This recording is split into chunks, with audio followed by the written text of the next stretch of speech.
Betsy is alone! Betsy has to defend! It was really disappointing to lose the last match to Elements. Elements are taking down the Nexus! It's more frustrating to not play playoff matches than playing relegation.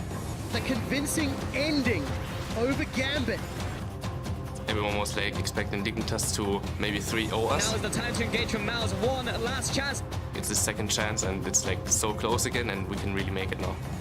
If we win the first game, we'll easily win the series. And this is the final push.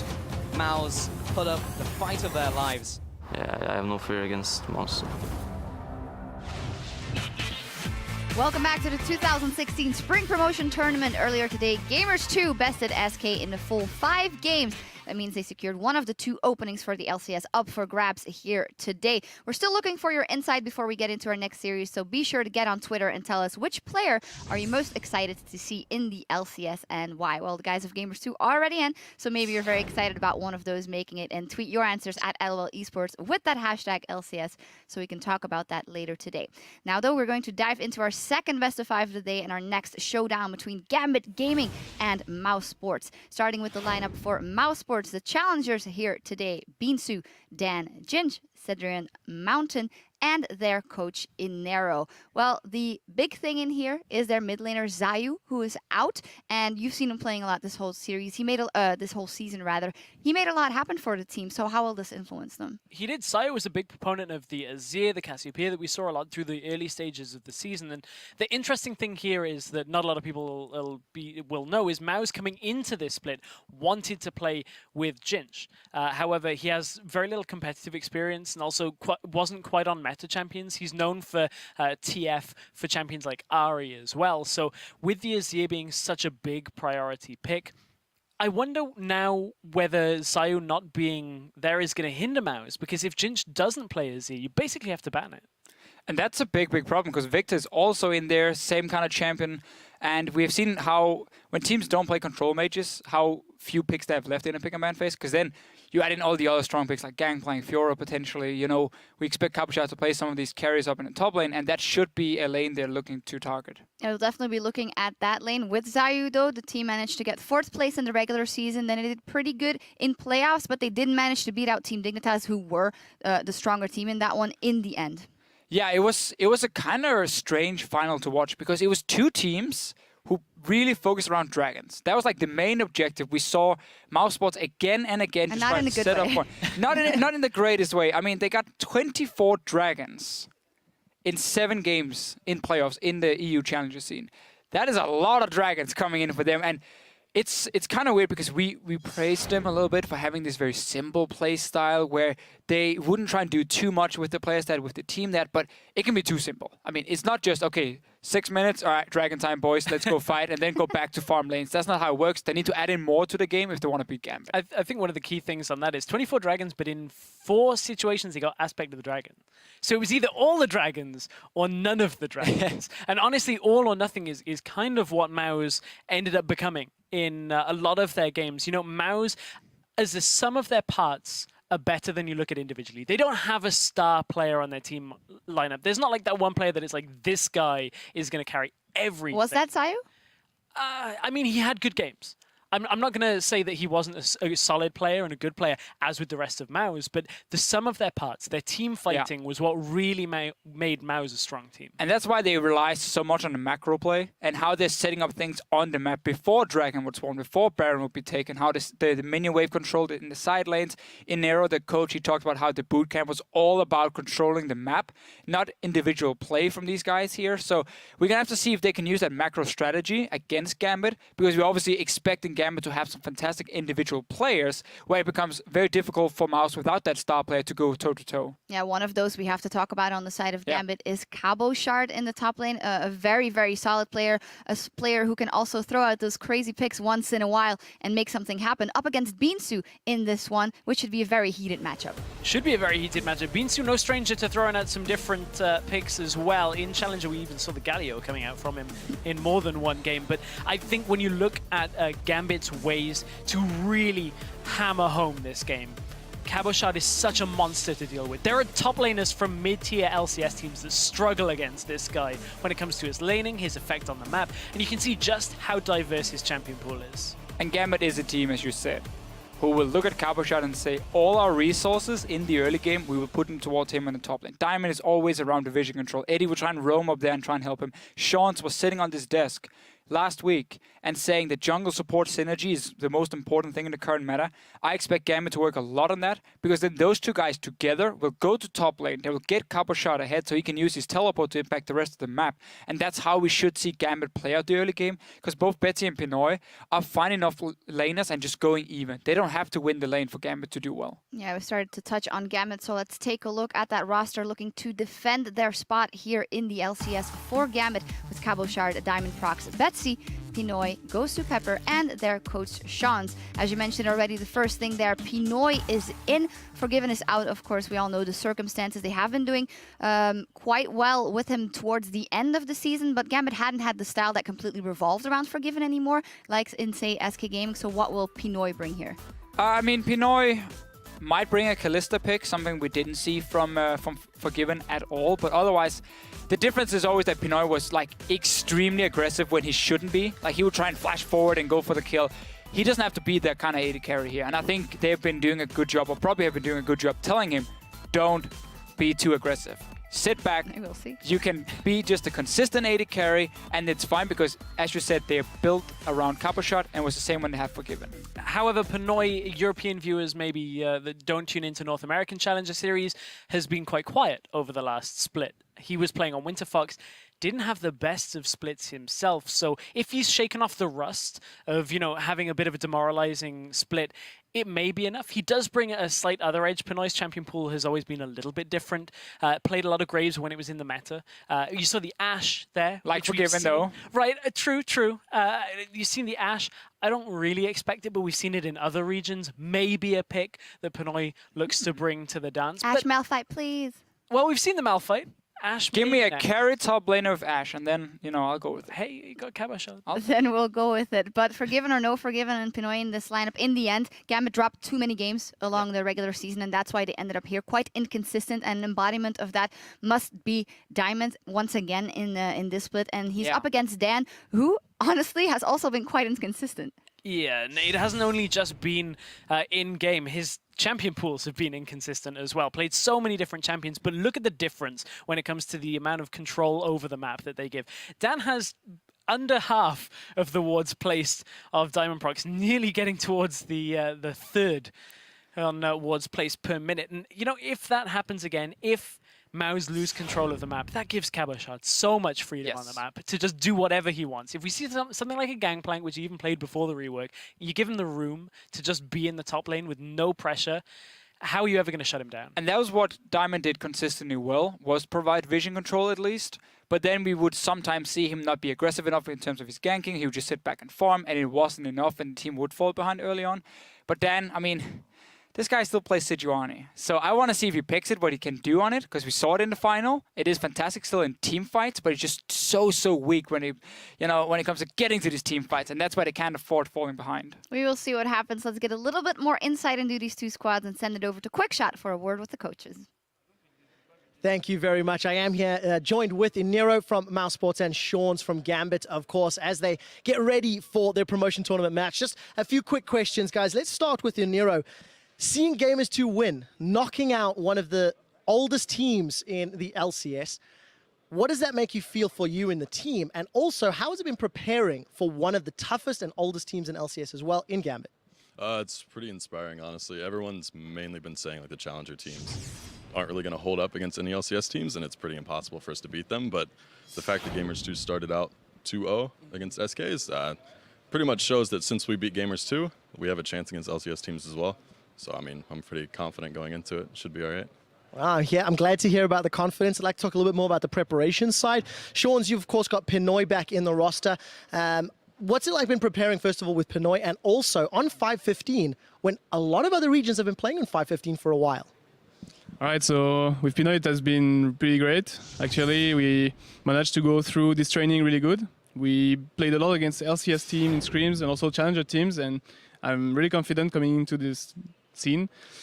And from the patch, I think that it changed something, but we rely on the same like a mindset during the game. I think that whatever pick you have, if you have the right mindset and the right strategy approach, that you can win with pretty much anything.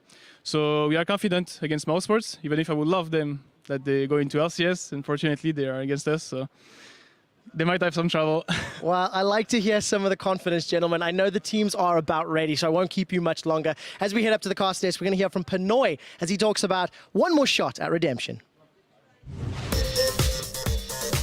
I think it's pretty important for me, like the way that I departed from Gambit was that unfortunately with a loss, so it'd be really good for me personally, like to end with a win and then like see what the future brings. And I also think it's like really important for Gambit to like keep their spot because they have been a team and they've been so close to actually making the playoffs, but unfortunately now they're here. Definitely cool to hear from Pinoy there. Hello, ladies and gentlemen. I'm Richard Polskamp, swapping in on the desk with Mitch Kipo Force Pulse as we load up for Game 1 between Gambit and Mousesports. Dank. So, yeah, as we get into this matchup, Crepo, this is an interesting one because Mouse, they're definitely the underdogs in this series. And from what we saw in the finals up against Dignitas, I do not feel like this is a team that can take on Gambit. We need to see some changes, but we know this is a team that has changed from the regular split to playoffs and to the finals. Yeah, Mouse had a pretty interesting progression to like the later stages of the Challenger scene. Nobody really expected them to finish that high. They had this style that revolved around getting towers and dragons that was like two-dimensional. Then they went one-dimensional, just going for the dragons.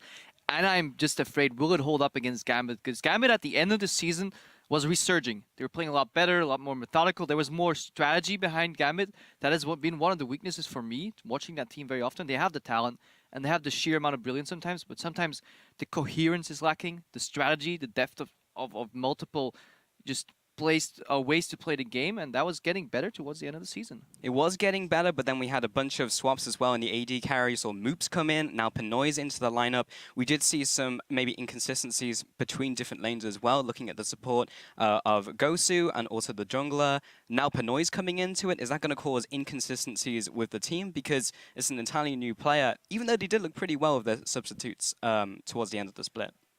If you look at the bot lane, Pinoy and Gosu Pepper have a lot of synergy from previously when it was Edward and Pinoy still. So they should be fine on their own, and they've also been scrimming and practicing and duo queuing a lot on EU West as well. So they should have all the possible problems ironed out. In addition to that, I don't think they'll be challenged very much, not in the laning phase. Mountain and Cedrian are very, very what I call like a net neutral type of lane. They will always play max range, very often play double range supports or just a sustained support. When I think about Mountain and Cedrian, it is just like Janna lanes. They don't lose by no means. It's not like they're gonna give up the lane to Gambit, but they will just try and even farm and then bring it out in these team fights around this dragon. And perhaps they have changed the playstyle, but I don't think the danger will come necessarily from them. Yeah, I mean, Cedric and Mounty is a really interesting lane because they've been in Challenger for years now. Like, this is pretty much the only bot lane that I've seen stay together for such a long time. And while they have that synergy, they've never wowed me. You know, they've done really well against the bottom tier teams, did okay against the upper tier teams, never just blew them out of the water. If we had, you know, a different bot lane coming in from Gambit, as you said, we could see a neutral bottom lane. But that, again, that can just be punished. If you're just going to go neutral every single time, it's predictable. Yeah, predictable in a sense. I'm just... The one thing that is not unpredictable, or the question marks for me, is obviously the new mid laner Jinch. Nobody knows how exactly he's going to perform, especially on the stage.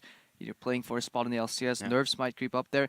And then Dan. Dan has a bit of a peculiar style sometimes when it comes to Rek'Sai. If you haven't really watched his games, he tends to like to play Rek'Sai as a split pusher in a 1-3-1, where the jungler is one of the side laners. He'll build Black Cleaver, go for early like heavy farm, attack some lanes, and then become a secondary split pusher.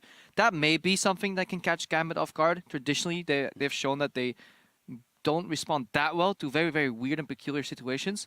But they've also been known to create those weird and peculiar situations themselves, so we'll have to see how that plays out. But for me, the matchup to watch is obviously Cabochard against Beansu in the top lane, and that should be tilted toward Cabochard. Hopefully, both of these players actually play Gangplank. Last series, we had a series where Game 5, Gangplank went unpicked. The 2 times that it was picked, Last Whisper was built on the champion, so I don't think you can afford that if you're this deep into a patch. Multiple weeks, multiple iterations, multiple matches you can be watching on 5.14 and then a slightly altered 5.15, you should be able to master all these champions. In addition, flex picks, think of Fizz, think of Lulu. You should have all these champions under control. And then with an experienced coach like Sean's, Gambit should definitely have the upper hand in this matchup. It's also interesting you talk about top lane and also how if you do something weird against Gambit, it can throw them off, because Binsu has played some pretty weird stuff in the top lane. He's played the Galio, even saw that coming in from Giants as well. And also between that top lane, we're also looking for potential contested picks. As you mentioned, the Gangplank, maybe even Fiora. We haven't seen that yet today, but both of these players strike me as people who could pick up that champion. Yeah, we're just waiting for a couple more players to load into the lobby. That's why the delay. That's why we're going over these matchups. But yeah, Binsu rather, he does strike me as a carry top laner. So he for me, when I see Binsu, I think 1 solo queue, 2 Irelia. So if I get Binsu Irelia against me, then I have a problem. So he plays that. I'm pretty I'm 100% sure he will be able to play Fiora to Gangplank, like you said. So that should be an interesting matchup. See how high the priority falls, or if Gambit uses their purple side advantage or red side advantage this game to counter pick top lane, just pick something neutral for Betsy. That is something, an approach they can take. And then last thing I want to track this game, a lot of things we want to track, is how much farm prior Betsy is going to be. Because over the different iterations and playstyles of Gambit, that has changed a lot. Betsy used to be one of the mid laners with the lowest farm in his team. He was ranked 9th or 10th out of all the mid laners in LCS in terms of farm share. We thought when Forgiven was going to step in, that was going to get even worse. But then again, Forgiven turned into more of a utility AD carry on the likes of Corki, and Betsy started stepping up, getting more farm and doing well with it. So yeah, we'll have to see if that plays out the same way in this series. Well, that dynamic's going to change again with Pinoy coming in. But now we do have the first couple bans coming out. Olaf and Fizz coming in from Mouse Sports, and Lulu out from Gambit. Fizz has been banned against Campus Shard so many times, 8 times over the split so far, and Lulu will be banned out against Mouse. So yeah, some flex picks taken off the table here so we can look at the priority. As these picks and bans play out, we have to see who gets what. Are we trading champions? Are we just locking one OP in? Braum is a champion you have to watch, yet another flex pick gone. Shen out of the equation. So things to keep in mind here is Elise, Braum, and Gangplank. Definitely keep those picks in mind, because as long as the mirror in the mid lane, Victor and a Zero are open, you can just pick one, play the other. That is generally fine. Well, these last 2 bans will illuminate that and tell us a little bit more about what the teams are going to be prioritizing early on into this draft. It's going to be the Azir, so Victor's still open. Could see the priority on that champion. Great early on into the draft. And then Gambit just needs to respond with the last ban here. Yeah, you have to obviously keep in mind you can only take 2 picks. Yeah, they might first pick, you get something else, but then you leave open even more. So all rotations we could see is Braum first picked into a Gangplank plus X, and then the Victor is suddenly pressured. We have to see if these supports can play all these champions like Thresh and Alistar too, how that plays out. So this first game in a best of 5 is always about getting information on the opposing team and then adapting between bans. Tribute to the famous Disco Nunu. Probably not gonna come in here. Overall, I'm expecting either Braum or Gangplank early pick. With multiple counters open, I think Gangplank can pass through the ranks. So a Braum first pick is what I would like to see. But it seems like Mouse Sports is just locking in that GP first. Yeah, GP comes in as the first pick, and Mountain does play Braum, so we could see that coming out as well. Gambit, what are they going to bring out here? There's lots of power picks, as you mentioned, still open from the banning phase. Elise would be one of them. Potential counter picks as well for the Gangplank. Ribbon still open. Cabashard again strikes me as a person who could pick up that champion. Not sure if Gosu has been practicing all of Braum, but it feels to me that he should be able to play that champion. And Braum Elise would be a solid rotation here from Gambit, but by no means would it be faulty for them to pick, for example, Victor Elise, to just see what does Mouse Sports, especially Jinj, in his first game here have as an answer when these top tier 1 mid lane champions are both picked and banned. Yeah, that's going to be very interesting as we go through the rest of Champions League, because Jins was an entirely different player from Sayo in terms of how he plays, his champion pool. I know he's been playing a lot of Cassiopeia, Ahri, but he used to be an assassin player, and now maybe he's adapted to the meta. We don't know yet. We just haven't seen him in competitive, and this first game will be very revealing for not only him, but the entire team of Mouse Sports. Ramesses hovering over it. It was a dance special, but I doubt we're going to be seeing it right now. Yeah, and Gambit's saying, okay, we don't want to match that passiveness in the bot lane. We're just going to pick an aggressive laner in Kalista. We'll match that with a lot of champions that Gosu Pepper plays well. He could even go Kalista Annie, he could go Kalista Thresh, and put on the heat, put a pressure in the bot lane. This relieves pressure on Cabashard in the top 2.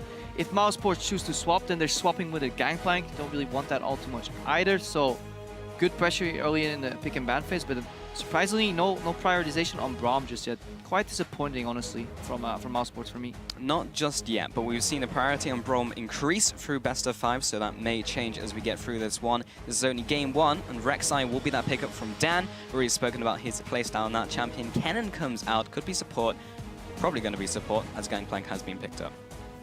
Yeah, Dan with that Rek'Sai is honestly interesting to watch, to say the least. He really becomes a split pusher in some of the games. Sometimes he just plays standard what you would expect, just adding a lot of pressure and vision. To see what Gambit will reply here with. They have a wealth of options. Perhaps they find themselves baited to the Victor, because it's weird, because Mouse Sports ban Azir, but then they put no early pressure on the Victor, and because Mouse Sports has already revealed their top laner, Gambit can just lock in potentially a top laner right here and save the counter pick for their mid laner. But there's also the possibility of, you know, mid lane Gangplank shenanigans, so they seem to really want to wait and play around Kabashard.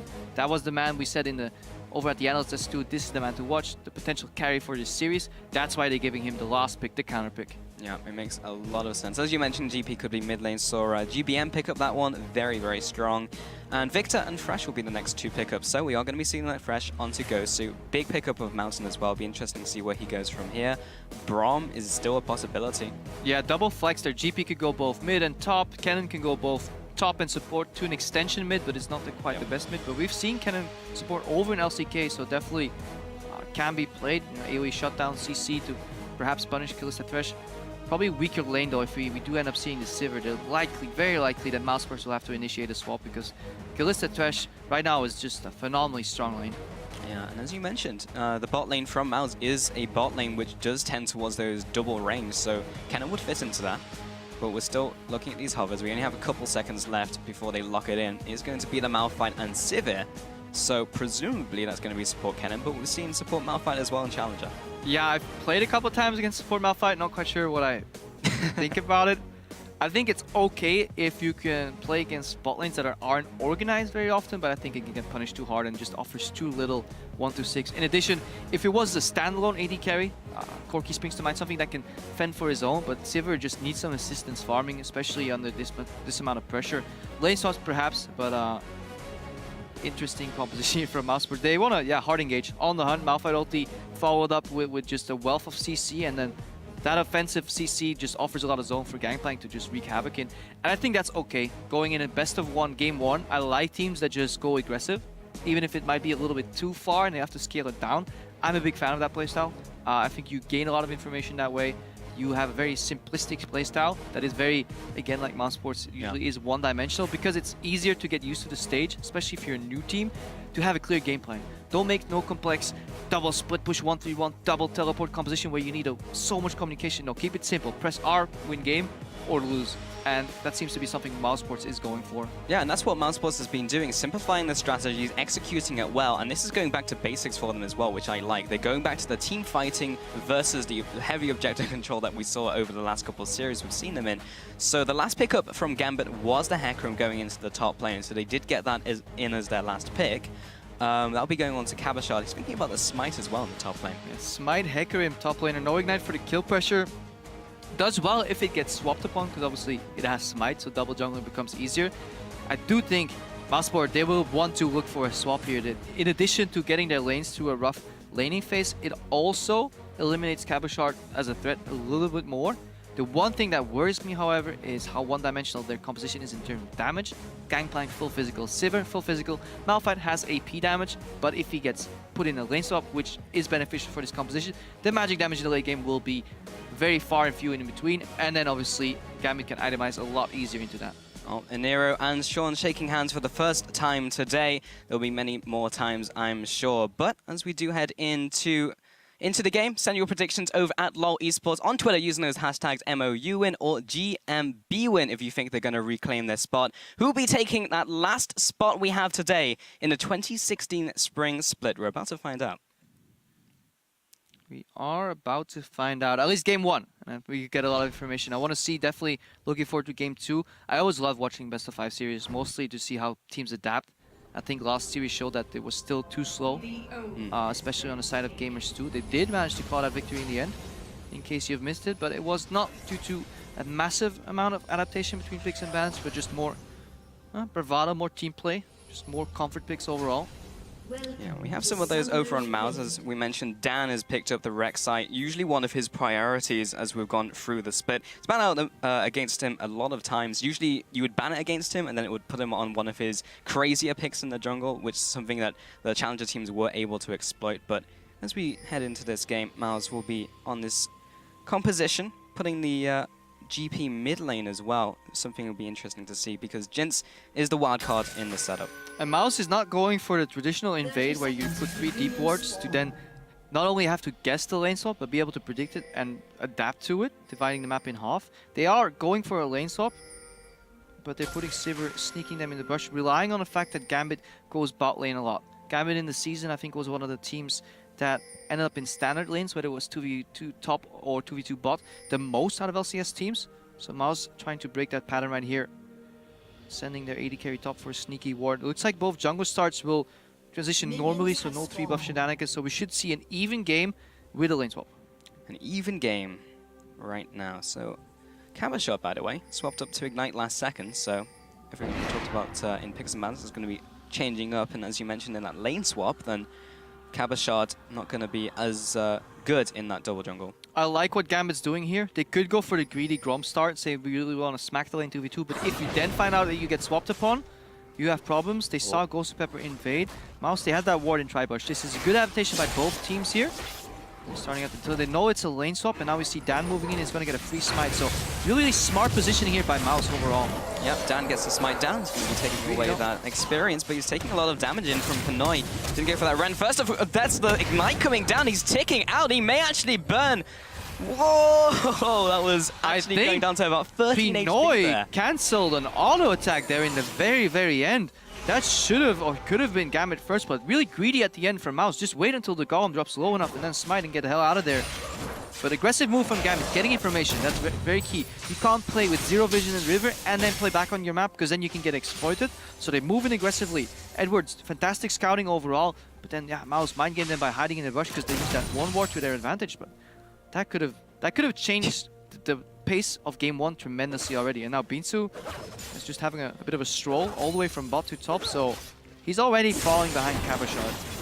Yeah, the tempo could have been changed, but it hasn't right now. Gambit did burn 2 summons for the flash, and then the Ignite on Gosu versus just the flash from Dan, so Mouse did come out a little ahead in that, but now we have the rest of the laning phase to pan out. Yeah, overall in terms of experience though, Gambit gets the better end of it. Their top laner will get the bounce on the tower and the bot lane quicker. They've started pushing the tower faster. It's already down to roughly half HP. And get in the time they can launch Spiral Cabashot forward and just get him ahead in this game. And this is why we really like seeing that traditional 3 deep ward start, split the map up in half, because there's almost no counterplay than forcing your opponent to do the same, because you just have more vision control on one side of the map and you can punish, and if they don't mirror your play, you can just end up diving the top laner. That's why this lane swap is so common here over in Europe. Yeah, Mouseport don't really have that knowledge yet, it seems, or they try to do something kind of peculiar, but in the end, Mouse, Binsu right here, yeah, slightly behind Cabashot already. Yeah, but he will be getting all of this gold from the tower, whereas Cabashot and Pinoy shared it in the bottom lane. Actually, Gosu as well, he was actually behind that turret, so that was split 3 ways. And Diamond will be taking away this red buff as well to track what Dan's doing. Now, it wasn't a perfect wave bounce on the bot lane there for Gambit, but it doesn't really matter. We sometimes harp on it that you have to bounce the wave, but if the enemy bot lane is already approaching towards your lane, there's no point in freezing it, because that will again lead to you being dove under the tower. The smart thing to do is just then immediately push it back, and that's what Cabashot did. Push back a few creeps, and now he's gonna base, so at least he can move to the other side of the map in case the enemy AD carry freeze. So a lot of reaction plays here, but Gambit so far seem to have a good grasp of how to lane swap. Cabashot going back to the top lane, it seems, and we're finally gonna get that 2v2 with the lane freezing actually back or being pushed back into Gambit. So Pinoy and Ghost Pepper should be able to catch that wave in the bottom without being dove. Imagine if this was just Cabashot, then he would obviously run the risk of getting dove on the turret and lose so much farm. And that is something Gambit want to avoid at all costs.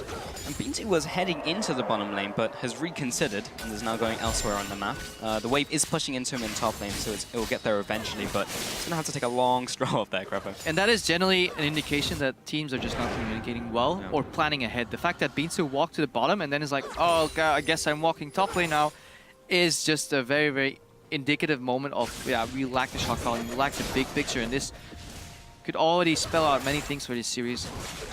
Could do. He is heading up there now and has arrived at his destination. Took the scenic route, but he's there eventually. Diamond Prox, the man in the jungle, another big carry for the team. Has been a little inconsistent over the split, but has definitely had his highs, as we saw earlier on. And Diamond Prox just got the information that he was seen on a ward. Otherwise, Binsu would never back off there. Diamond is fine doing that because he can fend for himself when he finds the Rek'Sai. Good deep warding here by Mouse, but overall, look at how Binsu is already dropping farm. And the 2v2 in the top lane, Elise, Hecarim is stronger than Malphite Rek'Sai right now and pretty much at any point in the game. So again, this is playing for Cabochard. He has all the freedom to do what he wants. He's now 10 to 25 CS. There's a couple extra creeps in that waves, maybe 8 or 9. That Binsu could technically get under that tower, but now Diamond Prox eliminating the backup too. Instead of waiting to fight 2v2 top, now he's just saying, well, I'll just fight you in your jungle, and this is what Diamond Prox is known for traditionally. Go back to Season 2, he was the guy that literally invented counter jungle. He's putting some pressure, and it's nice to see that Gambit is playing well together. Yeah, and now that Diamond Prox has forced Dan out of his jungle into the bottom side, now he just goes top lane, and Binsu will be by himself. Level 5 here. Remember, he has the repel, wants to be taking the aggro here. Cabochard to set this gank up. Remember, Cam Barrage is up, and it comes down as well. Binsu's taking a bunch of damage now underneath this tower, still ticking down from the Ignite. Diamond Prox just finds him with the Venomous Bite. Simple, up in the air, comes back down, and walks on out. He's going to take a couple of tower shots there.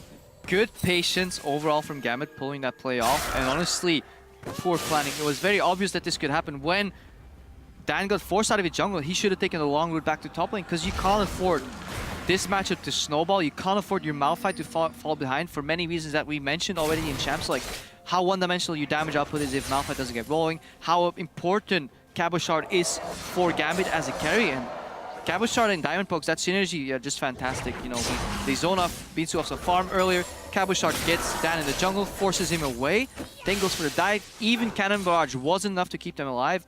And yeah, Mouse rather, I'm saying Mountain because I read the MOU, just slowly falling behind. Yeah, and we've already seen like 2 or 3 mistakes coming in from Mouse, be it in the lane swaps or just Dan's decision making. Binsu moving from lane to lane, not really seeing the entire picture. And Gambit are just getting these small advantages. So, Diamond Prox is going to be donating this over to the mid lane, which we haven't really spoken about too much, as everything's been happening in the side lanes. So true for lane swaps, but Jinx has just kind of been farming up, 62 farm right now, sat on that fade, so of course building towards the Triforce, the Infinity Edge, the build that we typically see. Yeah, both mid laners comfortably farming right now. Betsy gets the wave clear, so he'll be a lot easier for him to just keep pushing in that wave, adding pressure. There's pressure out of Cabochard already in the top lane, pressure from teams because there's a pause, and then in the bot lane everything is pretty even. Actually, looking at it, I lied, it's not even. Seems that Mountain and Cedric actually had a couple of nice strays, and then a bit of a, not even an item advantage, putting Pinoy and Edward down 24 CS. That's actually big. Something that we completely glossed over when we were watching how hard Cabochard was dominating. This matchup, Thresh Sivir into Kennen, Thresh Kalista into Kennen Sivir should be alright. Overall, double range, you have the passive. It's a bit tricky if you're not used to playing against Kennen, but if there's any player that knows Kennen support, it has to be Ghost Pepper. He's played it himself very often, so a bit peculiar that they're behind. We'll have to watch it later, perhaps on the analyst desk, to see what exactly happened in that bot lane. Overall, Gambit still have a good footing in the game. Goal difference only reached 400 though. Well, as an update, it is actually Gosu Pepper's keyboard who currently has an issue. Do need a keyboard to play League of Legends, so it's fairly important right now. But yeah, as you mentioned, that bot lane, and Cedric and Mountain, we literally just said in Champion Select that they are a bot lane who just goes even. They do well. Net neutral, but yeah, apparently not so neutral anymore. Times change. Yep. And now they're 20 CS up in that ball, and they'll need to carry. We'll need to see mid lane Gangplank and Sivir spike before Gambit can itemize pure armor, because this Malphite isn't going anywhere. He will still provide the utility in a sense, so he can get that hardcore engage, that knock-up going for the damage and the barrels to pile on. Luckily in the late game, even if you go pure armor build, Gangplank powder kegs will obviously still negate 60% of the armor. That's why you don't build the Last Whisper, because these barrels is what you're all about. You just build 2 Infinity Edges and crit the hell out of the enemies, and hopefully that works out. So Mouse by no means are out of this game, but early game, just in terms of strategy, I do give the edge to Gambit. I also want to look a little more at mid lane, because since we haven't seen so much of it, I just want to see Jinx's barrel mechanics, you know? Because they were changed slightly in recent patches, but right now you have this combo where you put a barrel down, you put another one down, you shoot the first barrel, And you can do it with 3 barrels where you shoot the first one and place another one as the explosions are coming through. So this is still the old Gangplank. We're on 5.50, not anywhere near what is on live. You can chain barrels, which means you can send out your Q first and then chain them up to a 3rd barrel. You can't do that with just 1 barrel and then placing a 2nd. You need 3. And traditionally, when you're watching mid lane Gangplank, the thing you want to watch for is one or two barrels at each side of the mid lane in the fog of war. Then you can place one outside of auto attack range of your enemy, and then suddenly you have a zone that extends all the way to the middle of the lane, where you then obviously you proc your 1st barrel, then you place the 3rd barrel, and then they chain together, and you try and punish him. It's pretty doable to land some hits on Victor. That's why you see Betsy always walking up forward, cleaning the wave, and just getting out. There's no point for him even getting close to the tower. I'm checking on my screen right now. Jinx's tower is still on 85% of HP. However, he is consistently being pushed in, and that allows Diamondpox the freedom to move in, invade, and find Dan. And if we find Dan, then we can start capitalizing on that, force him out, and move to different lanes to start diving. So that's why Diamondpox can do these invades, mainly because Betsy is still pushing that mid lane. Yeah, we've also seen how Dan just doesn't really know how to react to those situations. Like, oh, you're fighting me, I guess I'll just go elsewhere. Like, it's the matchup almost. If Elise gets a jump on any other jungler, she is 90% likely to just win that. And that's especially a player with the confidence and the bravado of Diamondpox should be able to do that. This is a team that a lot of people were saying that could potentially make playoffs, if not even worlds, but now we see them in potential relegation up against MOUs. This is a different MOUs that we've been seeing. Of course, the mid lane is a big deal in that one. Teleport coming into the bottom lane. Downprox is there as well. Sejin and Mountain. Sejin already cocoons up into the CC chain from Gosu, who's going to be flashing over the wall, but Pinoy's got him. Cannon Barrage comes down, but it's just going to tickle Gambit. And Mountain was return a little bit of damage, but he's a poor cannon. What's he going to do? Yeah, fantastic 5-man play here by Gambit, and it all starts with Betsy pushing in the mid. He peels off, and then we have Diamondpox invading. Why? Because he has the pressure from Betsy. Drops a ward, Cabochard teleports when his wave is pushing back in the top lane, and just open up an opportunity to shut down Mountain, or Seduan rather, who were getting so far ahead against the other bot lane, Pinoy and Gosu Pepper, and that's what they did. So they found their weak spot immediately, and they found it. Not only did they find it, they punished the opponent that was aggressing, and that's really, really good map play here overall from Gambit. In addition to that 1 kill and Summoner's Blown, they get a Dragon on top of that, so fantastic play on the map from Gambit. Yeah, Gambit have taken so much just from that one play. They're just one step ahead of MOUs in everything that they've been doing so far in the entirety of the map. Dan coming back in, simply just farming his jungle. Have not seen a lot of interactions with Dan and his lanes, also because Diamondprox has been up in his grill, but Dan usually is way more aggressive. Dan did the smart thing here, and he went for the... Once this play was made, Gambit, they made a play that had no counterplay. At the point where it happened, there was nothing MOUs could do to change it. So instead of Dan migrating to the bot lane to try and help out where he couldn't, he just migrated into the enemy jungle, stole the red buff, and tried to cross-map as much as possible. They did alleviate some pressure out of Binsu, who can now farm and tighten that CS gap, but still 12 CS ahead on Cabochard. Use teleport and ulti. Levels are roughly even. And the problem is, even though that 1 kill went down, it didn't really do too much, because this bot lane is still poking out Gambit continuously, and the Thresh Kalista matchup does really good in small trades where you can proc the passive, but it does seem that the poke is just outweighing on them, and they really need to go for an all-in. If they can't find it all-in to kill Sivir or Kennen, then yeah, they're slowly just going to get whittled down and lose their tower. The gold disparity is still there as well, 89 to 63 right now. That's been converted into those items. BF Sword picked up by Cedric, as well as the Bushwater Cutlass from Pinoy. Cabochard just deciding to farm behind the turret now. Why not? Cabochard putting some pressure. Do remember that Binsu's teleport is up, so every play comes with a cost. The cost for that play for Gambit on the bot lane obviously is teleport advantage towards MOUs. This puts even more pressure yet again on Pinoy and Edward. If that problem that they had earlier isn't solved by now, then they have the problem in the sense that there's now teleport pressure on top of you. You have teleport pressure from Gangplank. You have Cannon Barrage pressure. This is why they have to play so far back, because if they overextend at any given moment for that all-in that they so desperately need, they will find themselves punished even harder, lose their tower and lose control of the right side of the map. So that is what's weighing on Gosu Pepper, in addition to what seems to be some malfunctioning keyboards. So we hope to get that fixed as soon as we can. Yeah, but looking at MOUs is still a timed window, right? Because Gambit, they just wait it out, and if MOUs don't do anything proactive, Gambit just don't do anything. It's like, okay, we'll just repeat our plays once again, pick up another kill, pick up more objectives, the cycle repeats.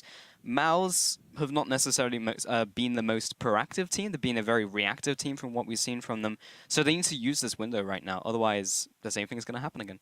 Yeah, and MOUs didn't get that first dragon. That's something we mentioned it as well. The first dragon on the back of that play went to Gambit, and then it just, kind of screws MOUs over because their strategy for getting into this spot where they are right now was, hey guys, let's get dragons. Yeah. 4 dragons, 5 dragons every game. Their opponents even got a couple of dragons. So many dragons went down in that series and not much else happened. Whereas Gambit, they seem to have more strategies up their sleeve. They need to fix that problem in the bot lane though and just buy themselves some time. Cabochard is obviously on this Hecarim going to go for Triforce first, and then he's likely going to switch into a pure armor build because it's such easy itemization, especially now that Binsu is behind and can't really offer any poke or magic threat or all-in potential because there's no ignite, there's no AP, no magic pen, so good position here for Cabochard, can just itemize straight up armor. Diamondbox already finished Cinderhulk, likely getting more armor later. For the few bits and pieces of magic resistance, we could see an Aegis being picked up on Gosu Pepper, and then suddenly you have a really good foundation for Gambit to build on. Yeah, it's pretty simple, the game plan right now. Don't need to do anything crazy against MOUs, but what we need to see from MOUs is more proactivity, doing something with their picks right now. As we mentioned in Champion Select, they have this engaged composition. They've got the Malphite, got the Cannon Barrage, may even see the Raise Morale as well to just get the team in, along with Sivir Ultimate. Everything screams engage. They need to get on top of Gambit, but if Gambit already come in with the flanks with Hecarim, which is most likely going to happen, MOUs' composition will never really get rolling, and that is kind of the basis of what MOUs has right here. And if that fails, then they have to go back to the drawing board. Yeah, MOUs just need to find some teleport plays without sacrificing too much. Cabochard, I like what he does. He goes farms behind the tower and then he roams to mid. He's putting pressure on Dan here. Together with Diamondbox, this is something we found lacking in Gambit. We praised them for having good individual players, but they weren't working together. I absolutely adore this play, by the way, what they just did right here. First step is proxy top lane. Second step, group with your jungle to force out the jungle. Third step is move into mid lane, zone the enemy mid laner off the tower, and then try and get it. Jinj is forced to use his Cannon Barrage. Meanwhile, Cabochard is really not losing anything. He can just stroll back up to the top lane, putting pressure. And this could have been an opening for Binsu. Get some breathing, some air to breathe, and then potentially teleport bot lane. You know, with that unstoppable force, try and get Pinoy down, who has no flash. Probably could have been a play that could have been made to siege down that tower, but no counterplay, no reaction from Mousesports, and continuous pressure from Gambit overall. Yeah, MOUs are continuously losing their globals. They still have Danzor, they still have Binsu's teleport as well as Jinx's in the middle lane. Whereas Dan also looking for this gank in the bottom lane. Good vision control though, double pink ward, one at every entrance to the jungle. So Dan go over, on hunt gets popped, and they could just straight up go for the dive, especially when Diamondbox is about to reveal himself top. We might see action at the other side of the map, but Dan already half the way. Well, Binsu being dove once again. This time he has ultimate, but I don't think it's going to help him too much. Cabochard with the onslaught of shadows. The repel comes up. Cabochard just strolls out. Yeah, panic play by Binsu here. He engaged when the tower angle wasn't on anybody. Look at the bot lane. Dan finally found his way around here. Flash in from Kennen. Mountain with the ultimate moves onto Pinoy, and the Fate Call comes out. It is enough to save Gosu for now, as they do follow up with Dan, but doesn't quite get him. So that's another kill in the bottom lane this time to Mouse. Yeah, slightly delayed events of what we were expecting. However, Mouse can keep pushing on. There's no wave clear here, no defense. Everybody's in the top lane. No teleport for Cabochard. This might be a tier 2 tower falling in the bot lane as a result of that continuous pressure coming out of Cedrion and Mountain. This bottom lane should be going down. There's a tower, and they will be backing off. So 3 turrets to 2 right now. Mars are leading on those objectives, changing from dragons to towers. I like it. Mars and Mountain and Dan rather taking up this blue buff. But something I want to draw your attention to, Crepo, is Captain Boots from Betsy. I mean, he saw Jens as Captain Gangplank and just wanted some of that action. Peculiar pickup. Wants this team to walk with him into the fight. Betsy, however, he's... Hang on. Cannon Barrage. Cannon goes in. Stunned. But he flashed into the tower. Good play by Betsy. Surviving here. And he's adding a lot of pressure here as we see Cabochard coming. Probably not getting it too much from Cabochard. Might want to get out of there. Yeah, barrels do hurt quite a lot even at this level. That's another Prey Seeker slamming into Betsy. Dimeprox on the flank as well. Cedrion coming into this lane. It's going to be a 4 versus 3. In advantage to Mouse, and great blue trinket coming in to reveal Diamondprox. The cocoon does not quite connect. However, the teleport now comes into the tower. Mouse knew that this play was being set up. Diamondprox comes into the air. The barrel coming down along with the lantern to Gosu. So no casualties on either side. Pinoy was on his way up, but can safely go back to the bottom lane. Yeah, pretty much the only time you can even think about sieging mid is when Betsy's low on resources, health and mana, and he has to base. Good defense there by Gambit, collapsing on the mid lane, teleporting in.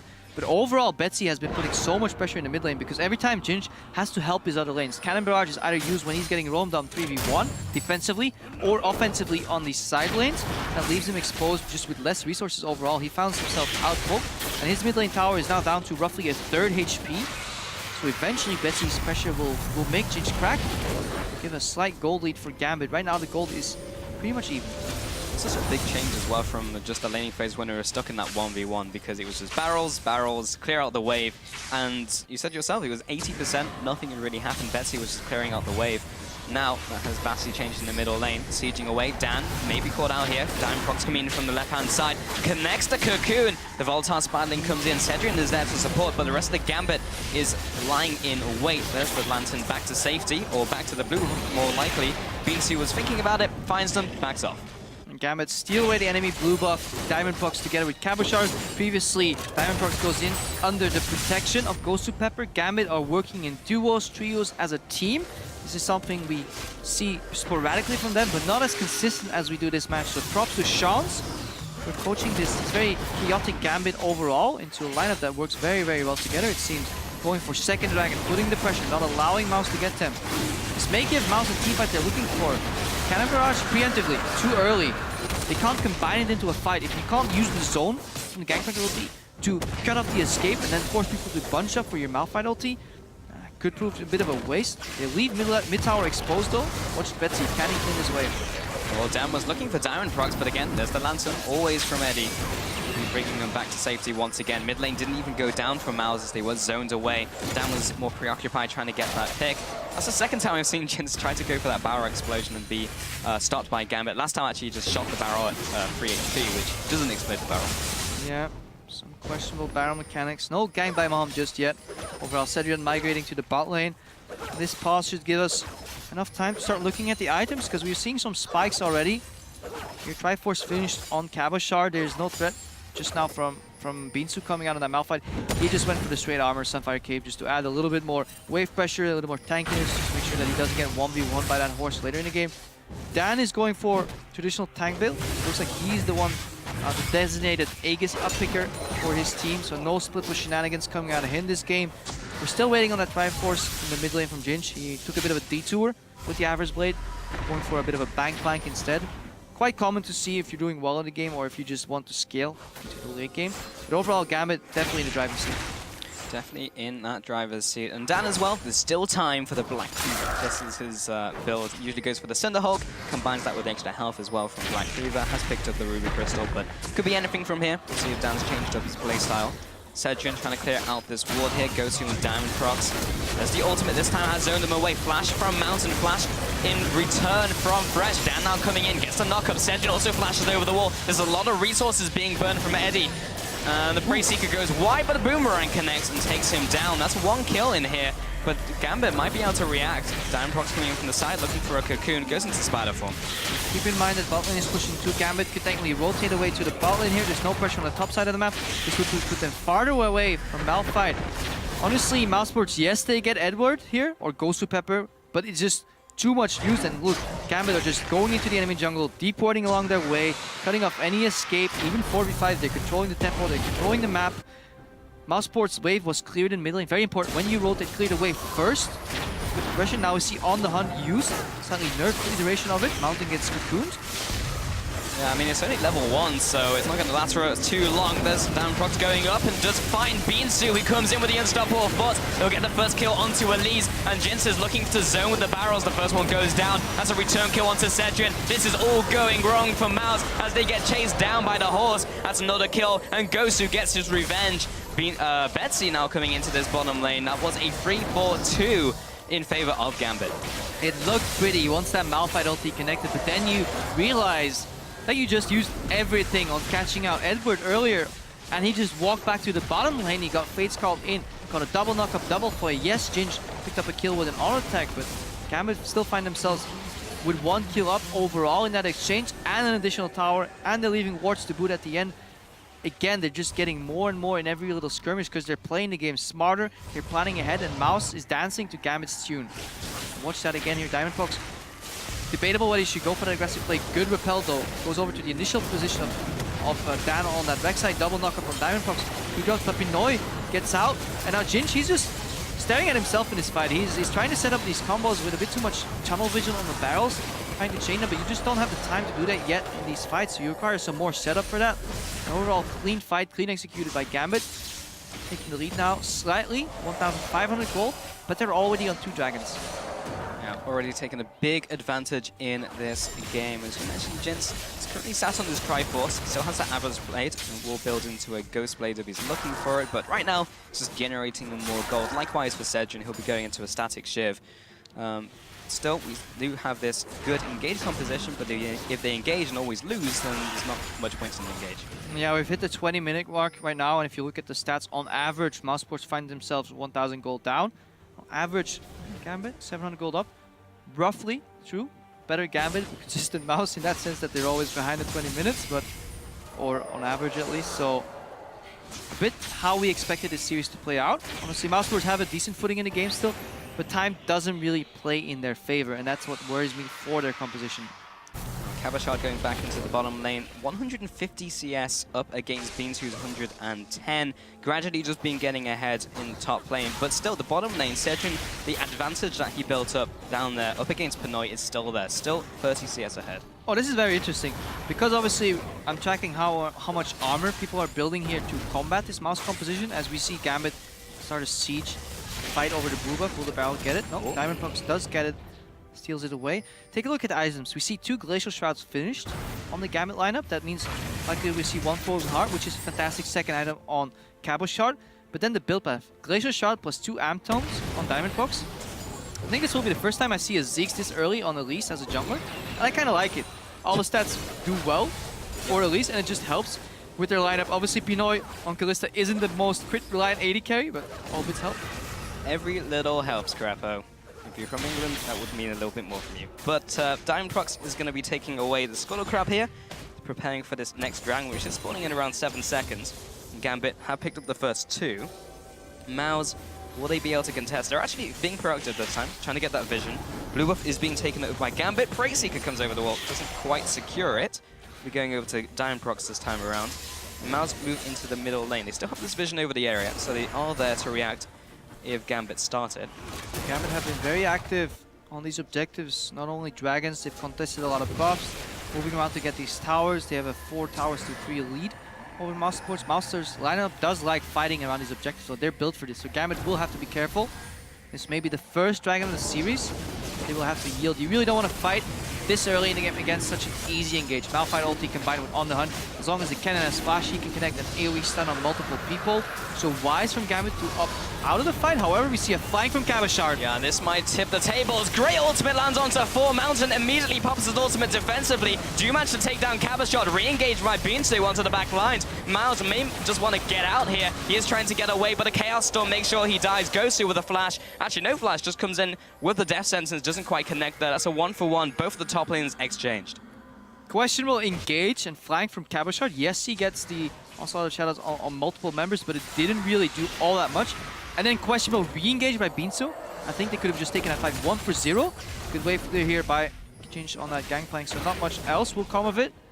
But a bit forced. If Gambit wants to fight that dragon, why not fight them when they're distracted doing the dragon?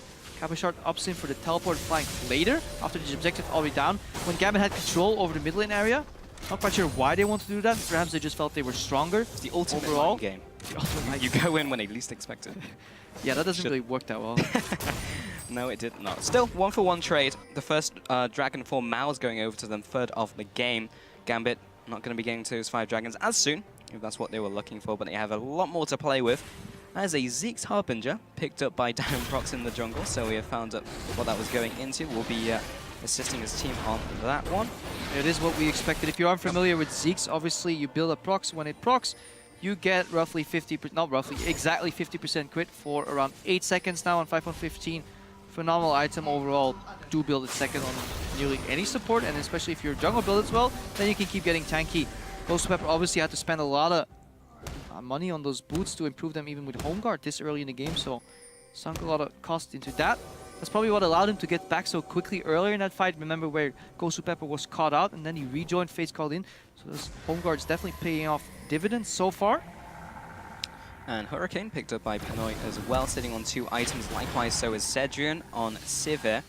Still, these teams are now kind of petering out, going back into their lanes, just farming up, getting ready for the next objective. Beansu is 0 and 4, has been engaging a lot, has died twice in the top lane to ganks as well.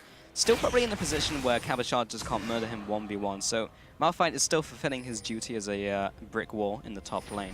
Still needs those engages to go well. Yeah, and Betsy definitely delivering the series 2-0-1. He has Luden's finished. He scores in rank 2 right now. You'll see Large finished up already, building towards even more raw AP damage, combined that with CDR boots. It's what we like seeing from Victor. Just a couple of CDR points from that CDR boots, and then just raw ability power. Blow up the enemy team. 1 laser, 1 Q, 1 Chaos Storm, and they just immediately evaporate. All he has to do is dodge Beansu's ultimate. If he can flash out of that, whether it be aggressively or defensively, turn on the fire, he can win team fights pretty much on his own. Also squishy targets to hit in this one as well. And Jinx's positioning has been a little dodgy, so might be able to hit him once again with that ultimate. Now, Gambit are denying completely the vision. However, Kabashard was clipped out by that ward just off to the side of Baron, so Mouse have been tipped off to this attempt. Whether they can stop it, well, Gangplank Ultimate will do so. Seeker comes across.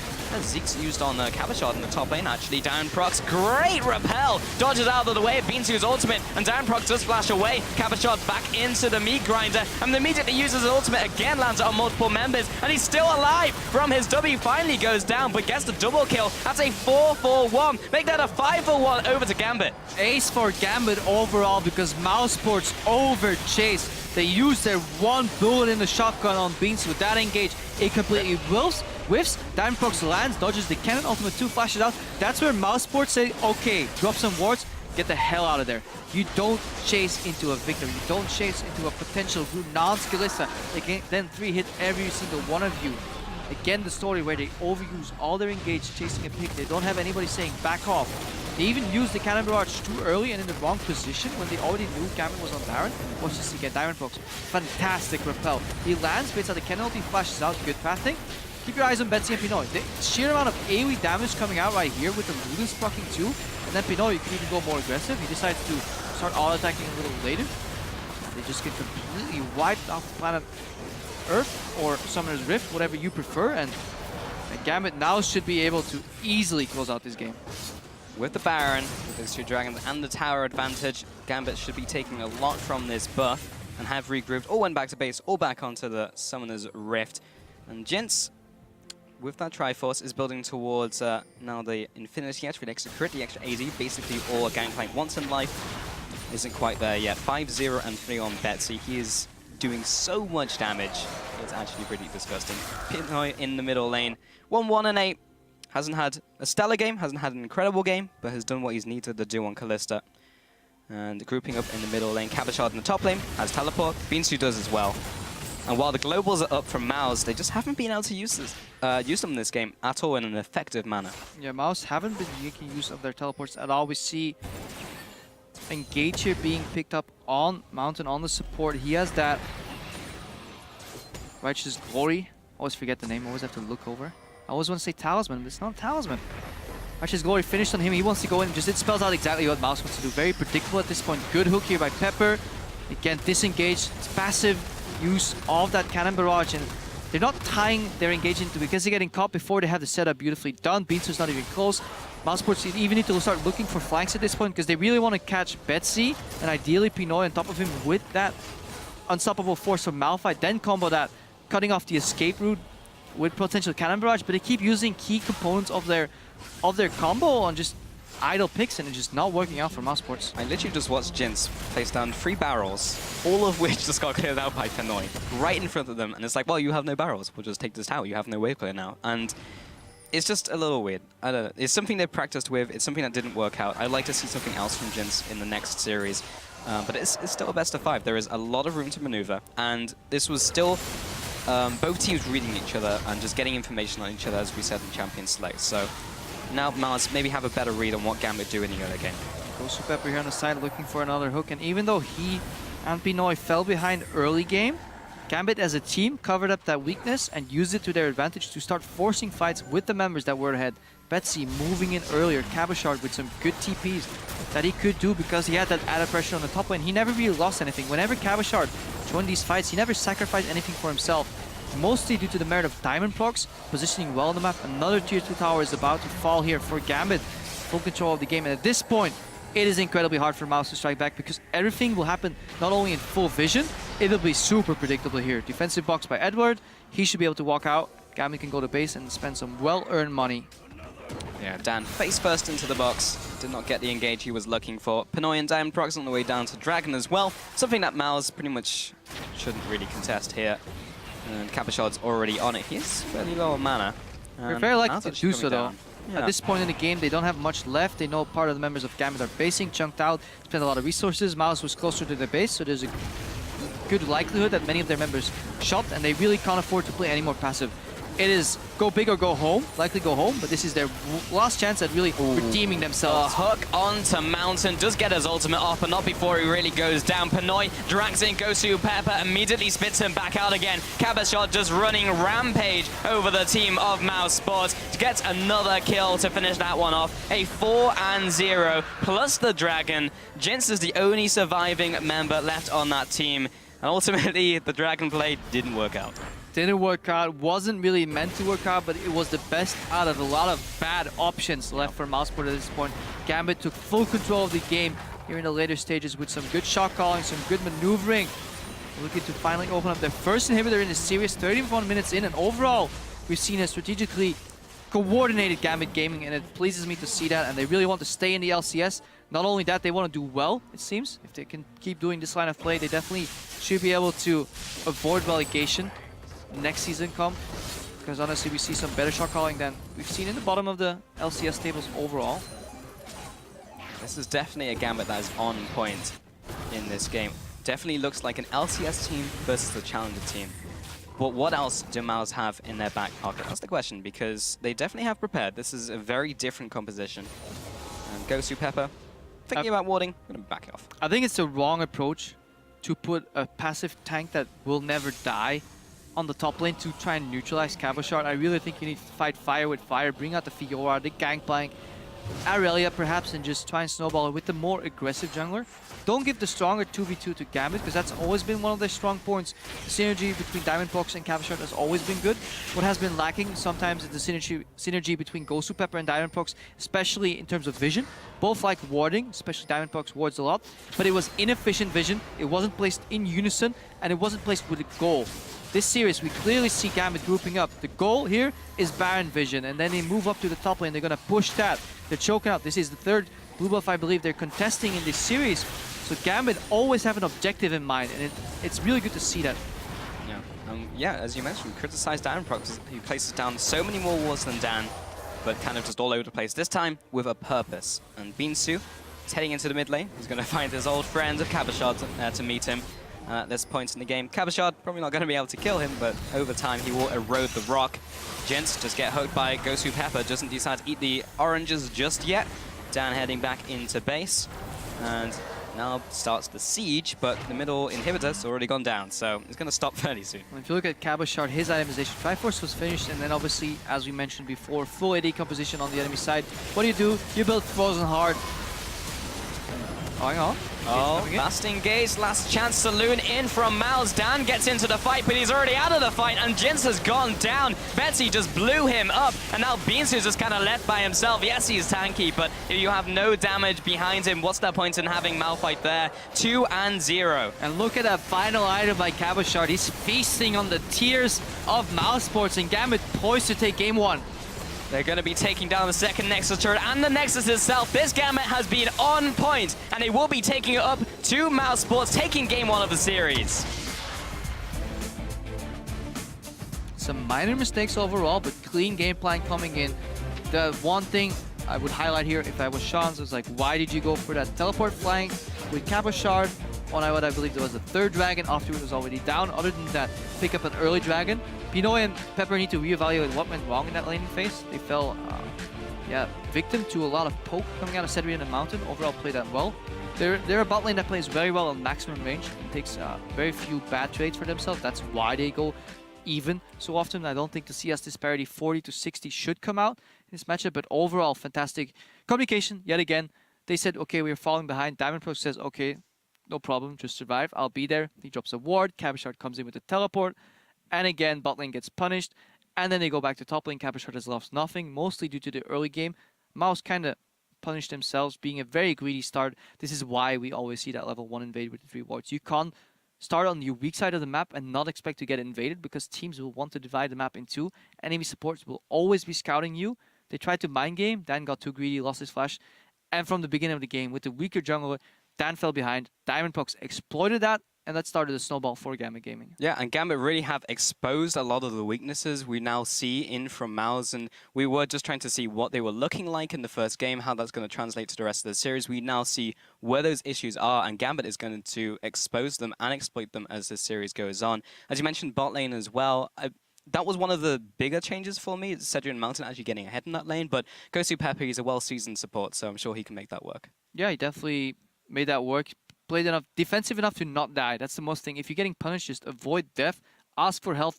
Betsy, phenomenal job pushing in early over and over and over, and then sidestepping, whether it's to top for some pressure, to bot for some pressure, alleviating pressure from his teammates. Well, that was game 1 going down, so we're going to throw it over to the analyst desk to take a look at the first game. Thank you so much, guys. Indeed, a very convincing win for Gambit in game 1 of the series. We talked a lot about the top lane matchup. I want to see what weapons they chose. It chose rather in game 1. Malphite versus Hecarim is what rock and a horse. A rock and a horse. Not what I would bring to a fight, but I'll take it. Go ahead then. Yeah. Well, okay. Malphite, blind pick. Very, very risky overall. I think this composition from Mouse was very hard to execute. Gangplank mid lane. It can work, but it's, again, in my opinion, harder to use properly, because matchup like Victor, it's just going to be Victor pushing you into your tower over and over and over, and it requires you to have more impact than in team fights, which we didn't see from Mouse. So I think they choose a composition that is a little bit too hard to execute properly, and you give last pick over to Cabochard, which is perfect for them, and you give Elise Jungle, the best at setting up tower dives, made for a very, very difficult game for Binzu up top. And I also feel like this is a little bit of a case of Mouse trying to be too clever for their own good, picking a bunch of champions that have the ability to flex. So even on the cast today, they were talking about what if it's support Malphite, what if it's support Kennen, where's it going to go, that kind of thing. And this is one of the problems I felt for the composition. It felt like there was too many options, and the one that they eventually ended up on, as the Fisher has mentioned, was just a little too difficult to execute. And that actually played out in-game as the match played on, and Gambit started to get a foothold in the match. Mousesports ran out of those comeback mechanics that we always like to talk about. The picks and bans for Mouse seemed like somebody watches LCK and it's just like, these are the champions that are good. Other than LCK doesn't really play much Sivir, and Rek'Sai's kind of sometimes pick, sometimes ban. So where's your analogy now? No, what I mean is that like, they looked at what's been played Yeah. in the regional qualifiers and was like, these champions are working in another region, let's play them. But the actual execution of the early game, of who they were leaving on their own, just did not work out for them. They left Binzu under his tower time and time again. Yes. And Gambit know what to do in that situation. That's the with thing. the Elise. In the early game, once we got back to standard lanes, it was very, very clear what was going to happen, because Binzu was losing the top lane against an Elise jungle. So Diamond is obviously going to go top lane again and again and again. It's so good to dive here. Cabochard can tank it first, then Elise can repel up and finish. And it's a very easy dive to execute. Meanwhile, bottom lane, Gambit is going to lose the tower because they fell behind. They lost the 2v2, didn't play a very strong laning phase, honestly, from Pinoy and Eddie. So both teams had to then be reactive and say, okay, how do we get out of this situation? We're losing a lane each. Someone had to send either the top lane, the Malphite, down to the bottom side and like rush down the tower, or remove the Kalista Kennen or Kalista Thresh so they don't die right here. You know it's gonna happen. Sloppy play from both sides, waiting for that death, and then the thing that was interesting is it's somewhat expected. You know, coming into this series, we talked so much, you know, off camera and in prep about the Diamond Cabochard combo and the impact it's going to have against Mousesports. We felt quite heavily that Cabochard could be the carry for this entire series. What I particularly liked is seeing Diamond hit basically every cocoon. He was always at the right place at the right time. You contrast that Elise performance to what we saw in the first series of the day, and it was significantly more impact. So it's good to see that, you know, the Gambit that we expected to show up is already there in that first game, despite some of the difficulties that the duo lane had.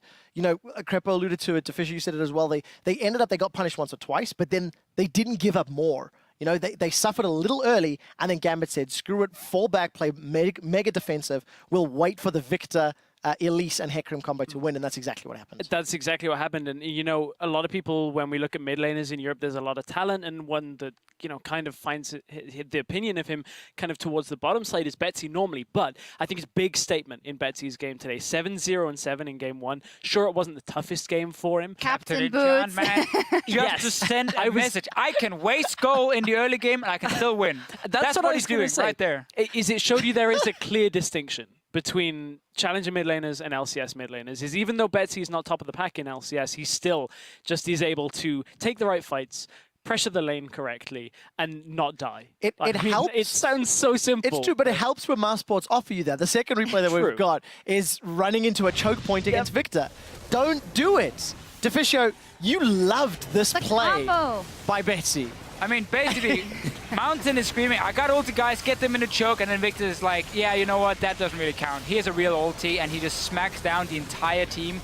And really, Mouse just, this is what we talked about, how executing their composition, like especially with the Gangplank mid lane, you have to be able to properly chain the barrels together with the Malphite ulti connecting, with the Cannon ulti connecting as well. If that doesn't hit perfectly, you're not going to win the fight. It's too much like one trick almost, where Victor is just going to stand for like so short cooldown on his E, being like zim, zoom, zoom, zoom, and then in the end, it's going to kill you. That's how it sounds. It's the sound of a death, the death ray, right? Yes. Okay. All right. Well, very straightforward team composition. Gamma just running in, also not dilly-dallying around too long and closing that game out. In the feature before the games, Dan said if we win game 1, we're going to take the whole series. But what now for Mouse? What were the good elements that you guys saw, and what were the things that definitely have to be adapted on? I mean, of course, the 2v2 lane, Cedron and Mountain were winning the lane there, and that was a very good setup. They came down, they killed Pinoy, took the towers, or took 2 towers even with Dan. So that was a very good rotation. We saw some good things in the early game. I just think the pick and ban phase for them was, again, as I said, too hard to execute. And I think giving Elise over to Diamond in a game where we expect him to constantly dive for Capo Shot and gank for Capo Shot is just wrong, because you will never win that 2v2. Rek'Sai into Elise, you're never going to win the 2v2 top, and that makes it too easy for Gambit to play out the early game. I think it's good for Mouse in the next game that they are on the red side of the matchup. They're going to have the opportunity to counter pick. Now I want to see what sort of work Inero can put in with the team in terms of adjusting the pick and ban strategy. They can play some of the meta champions. Let's just build a team comp that's a little easier around those picks, and then we'll see what they can do. But as I say, red side should help them in that regard. We'll see. They have a little bit of a break to figure it out, and we're going to take a break as well as Mouse Sports look to get on the board in game 2. And before we go, Gosu Pepper tells us that after playing at the pro level for so long, there's no stopping him now. So past 6 years I was playing League of Legends competitive, and past 3 seasons it was LCS, and I never skipped any season. So I think it's really important for me, especially for me and Diamond Fox as well, because we never skipped anything, to keep in LCS and keep trying to get to Worlds. Well, CLG got it, so why not us?